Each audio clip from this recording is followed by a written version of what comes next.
What if I told you that Peter Obi has already been betrayed, he just hasn't felt it yet? Stay with me, because by the end of this video, you'll understand why Nigeria's political system does not forgive purity, why money, not morality, decides parties, and why Peter Obi may be repeating a historic mistake.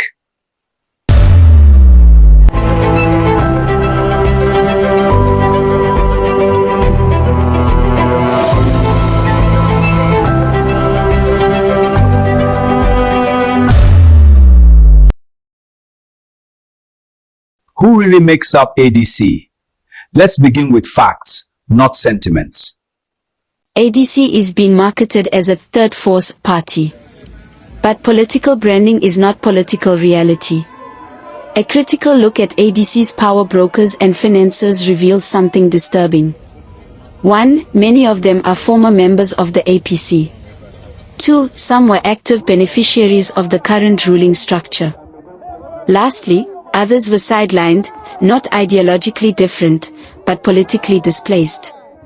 In Nigerian politics, defection is really about principles. It is about access. And this is the first red flag. Access means doing everything possible to ensure your inclusion in the incoming government. They know they can't win. They are not there to win. However, to pick up the party's nomination, you have to cut a deal with them. That's when the talks begin, when they offer to step down for you, give you their support, or show their relevance within that party structure. Does this sound familiar to anybody without that deal? Obi can never, ever emerge as ADC party flag bearer. You cannot build a revolution with men who only switch camps because the feeding battle moved. My second point is the APC DNA problem. Parties carry political DNA. ADC's DNA, at least at elite level, is not reformist, it is recycled. These are politicians trained in Godfatherism, elite negotiations, transactional loyalty, and backroom deals. Now remember that amongst their lot in the ADC, Peter Obi is Tinubu's main headache. Now ask yourself honestly, when pressure comes from Aso Rock, when intimidation begins, when money flows, when cases are threatened, who do you think they will protect? Peter Obi or themselves? History answers this question very clearly. My third point is money, the real ideology in Nigeria. Let's confront the uncomfortable truth.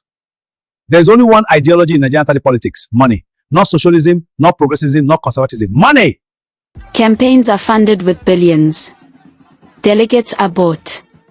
Court cases are settled with cash. Structures are sustained with patronage. Now contrast that with Peter Obi, known for financial prudence, dislikes reckless spending, does not believe in sharing public money, refuses vote-buying culture.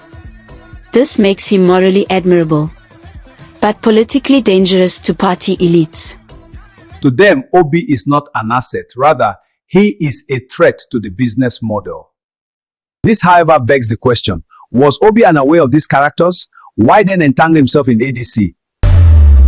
Another reason is Peter Obi poses a unique danger to Bola Tinubu, not militarily, not violently, but demographically and psychologically. Here's why. 1. Youth mobilization. Obi activates a voter base APC cannot control with money. 2. Urban middle class support, the group most vocal, educated, and media savvy. 3. Moral contrast. Obi's lifestyle exposes the excesses of the ruling elite. 4. Economic narrative. His data-driven approach directly challenges APC propaganda. This is why Obi must never be allowed to consolidate power. And the easiest way to neutralize him? Not through elections, but through his own party, using the desperate politicians he's entangled with. Let me tell you how this ends, unless Obi changes course. 1. Internal sabotage, structures quietly weakened. 2. Candidate disputes, legal battles engineered. 3. Funding withdrawal, campaign suddenly starved. 4. Last-minute negotiations, deals cut without him. 5. Forced compromise, pressure to step down or line. This is not speculation. This is standard Nigerian political playbook. ADC will not betray Obi loudly. Rather, they will betray him strategically. Just one paid actor can put an end to Obi's ambitions permanently, from frivolous court injunctions to scandals. And lastly, let me state here that Peter Obi's mistake is being in the wrong vehicle. A man of Peter Obi's stature, following and global credibility had two better options.